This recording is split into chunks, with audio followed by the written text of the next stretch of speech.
Greetings, friends, and welcome to another episode of Can I Kick It, the Jetpack Joust web series where we talk about indie games, board games, and role-playing games that you can help crowdfund right now.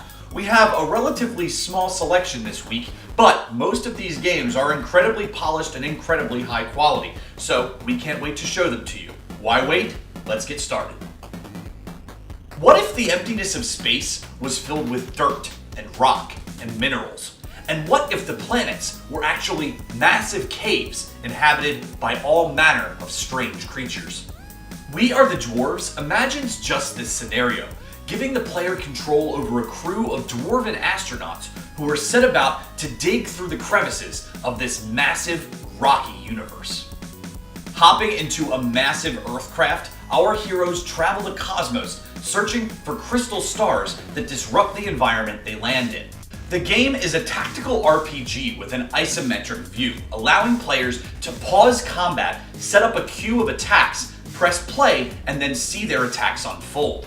This allows for more in-depth strategy than a traditional action experience, but the player can also choose to take on the role of only one of the dwarves, enacting their actions in real time. There is incredible variety in the three characters you have to choose from. First, there's an engineer who can use firearms, who has a mechanical arm, and who can set elaborate traps. Second, you have the more traditional tank character who uses melee weapons to brute force the enemies into submission. Lastly, you have your shadow, who is a stealthy character that uses mystical abilities to keep silent and to keep hidden away from his enemies. And the enemies in this game are just as interesting because they have been given senses with which to hunt you. They can track your footsteps through the mud. They can smell you from a distance. Sooner or later, you're going to run into a hungry beast, and you're going to have to find a way to stop them. But beyond the intriguing core concept of a universe made of earthen materials, We Are The Dwarves looks absolutely beautiful. This is one of the most polished games I've ever seen on Kickstarter. For an alpha build, it's very impressive. There is certainly more to gaming than visual appeal, but when you're trying to gain an audience, it certainly helps. And We Are The Dwarves has art design in spades. But it's clear that this level of polish comes with a cost. We Are The Dwarves is asking for an awful lot of money, and I'm worried they're not going to be able to raise it. But that doesn't mean we can't rally behind them. I think this is a very interesting product set in a really cool steampunk-inspired world with fantasy elements and really great dwarf art design. I can't wait to see what this looks like as a final product. So I hope that people will get behind it and will fund this great project. Athlas is a distant planet where godlike creatures called the Athlas use their creative powers to better their world.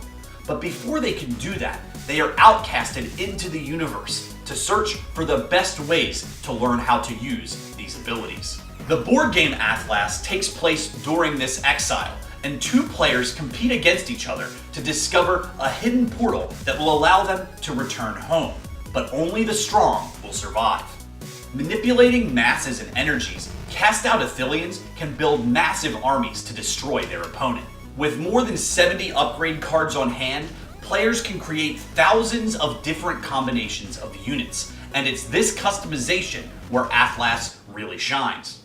Unfortunately, there aren't very many details about the actual mechanics of the game. The Kickstarter really focuses on the unit building, but there's a real attention to detail here that has me very impressed. The art design is absolutely impeccable. The board itself, I can't wait to see on my table. And the miniatures are highly detailed and very unique. I mean this with every bit of affection that I have, but Athlas is the very definition of Ameritrash. It's got lots of tiny bits and pieces, it's got a lot of strategy, it's very complex, the game board is loud and boisterous, there's a lot of color, but I think that's pretty exciting. There's something really different about this game, and the way that the company presents it is very professional, and I think it could be a lot of fun. However, I am a little leery about the lack of detail from the developer, and I'm especially worried about the price tag. Just to buy into the Kickstarter is $75, which does get you a physical copy of the game. That's pretty exciting, but it does seem like a lot of money to spend on something like this, so hopefully the quality is as high as it looks to be in the images and in the trailers that they've been showing. Regardless, if you're a fan of intense two-player strategy games, this is one you should really keep your eye on. Continuing our discussion of isometric role-playing games from earlier is After Reset, a potent tribute to classics like Fallout and Baldur's Gate. But before we dig too deep into this game, I want to admit something. If you've watched this show or read any of the articles on our website, you know that I tend to have a distaste for the post-apocalyptic genre. But the truth is, I review an awful lot of games like that, and I talk about them, and I tend to even like them. It's not really the genre that I hate so much, it's the oversaturation of the genre. I can only take so much of burnt out buildings and wastelands and cynicism. But I really just want you, the audience, to know that while I often downplay the apocalyptic genre, it's only because I strive for excellence. After Reset has that. It also happens to focus on an incredibly original idea, not the stereotypes of zombies or a nuclear fallout. After Reset takes place centuries into the future. Our own timeline continues. The world gets more populous, technology continues to grow, and frees us from a lot of our stresses. At that point, a united government is formed. There is one single world government that reigns in peace for many years.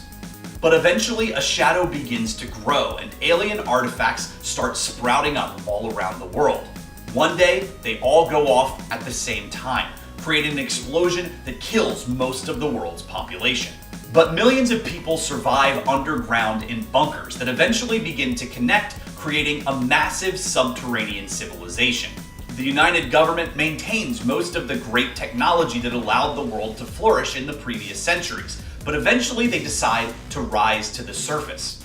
There they meet what's left of a rotted out civilization that couldn't make it underground in time, and soon these two societies begin to clash for who gets to control the surface.